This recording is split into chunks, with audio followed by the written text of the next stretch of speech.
आपका क्या कहना है इस मानव की अमरता के ऊपर? बड़े बड़े असुर बहुत तपस्या करते थे जी ब्रह्मा की तपस्या और महादेव की तपस्या करते थे। जी जी तब वो अमरता का वरदान मांगते थे क्योंकि बिल्कुल। असुरों को देहभान ज्यादा होता था, वो भोगी होते थे। तो इनको था कि यहाँ 5 तत्वों के मृत्युलोक में शरीर में मृत्युलोक का शरीर अमर हमें बनाएगा। मगर वो कभी ब्रह्मा ने या महादेव ने कभी भी अमरता का वरदान किसी को भी नहीं दिया। ये तो मृत्यु लोक है, अमर लोक तो है ही नहीं। 5 तत्वों का शरीर, यहाँ तो अर्ध प्रलय, प्रलय, कल्प प्रलय होता ही रहता है। और फिर जब महाकल्प प्रलय होता है तो भी अमर नहीं हो सकता कोई।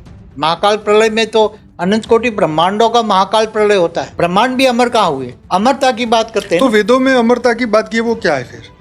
ये तो ये परम धाम में जब ब्रह्मांड, आत्मा परम धाम में पहुंच जाती है तो अमरत्व का अनुभव करती आत्मा जब धरती से ऊपर 7 लोक है ना, तो ये भूलोक से भूपुरलोक, स्वर्गलोक, महालोक, जनलोक, तपलोक, सत्यलोक, फिर उसके ऊपर ब्रह्मापुरी, इसके ऊपर विष्णुपुरी, शिवपुरी, परमधाम पहुंच जाती हैं।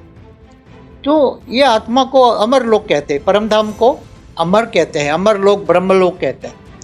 तो आत्मा ब्रह्म स्वरूप बन गई, ब्रह्मलोक चली गई तो वो अमर बन गई। मगर जब तक ब्रह्मांड है तब तक वो अमर है। ऐसे तरह परम परम जो सनातन कहते हैं ना, सनातन माना शाश्वत अमर, जिसका कोई विनाश नहीं होता। जी जी जी। तो जो बेहद का ज्ञान लोगे, बेहद का ब्रह्म ज्ञान लोगे, ब्रह्म ज्ञान, आत्मज्ञान, ब्रह्म ज्ञान लोगे तो समझ में आ जाएगा कि बेहद के विश्व में कहाँ कितनी कलाओं के ब्रह्मांडों तक सर्जन विसर्जन होता है। जो सर्जन विसर्जन होता रहता है इसको अमर नहीं कहेंगे।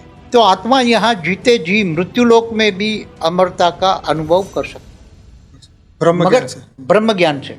जैसे पहले ब्रह्मर्षि होते थे, महर्षि ब्रह्मर्षि, वो हिमालय में ऊपर बर्फ में बैठकर बर्फ में बैठते थे कई युगांतर तक। वो हम ब्रह्मास्मि, हम ब्रह्मास्मि, हम ब्रह्मास्मि।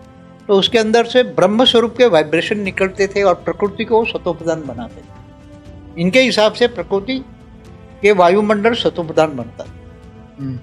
तो वो ब्रह्मर्षि महर्षि जिनको ब्रह्म ज्ञान था, वो दूसरे ब्रह्मांडों से आए हुए ब्रह्मर्षि थे। जैसे 7 सितारे नहीं है, हर मनवंतर में 7 आते ऋषि, वो दूर सितारे हैं, वहां से आते। तो आत्मा और शरीर के बीच अमरता का संबंध क्या है? देखो, सभी वेदों शास्त्रों का सार क्या है? जड़ और चेतन। जड़ है मृत्युलोक में, ये मृत्युलोक है। तो जो ब्रह्मांड में है वही शरीर, पिंड में शरीर में है। यथा ब्रह्मांड तथा पिंड है। तो 5 तत्वों का शरीर तो नाशवंत है, 5 मृत्युलोक भी नाशवंत है ना। ये अमरलोक थोड़ा है, नहीं है। तो चेतन, चेतन माना आत्मा, ब्रह्म, वो अविनाशी है।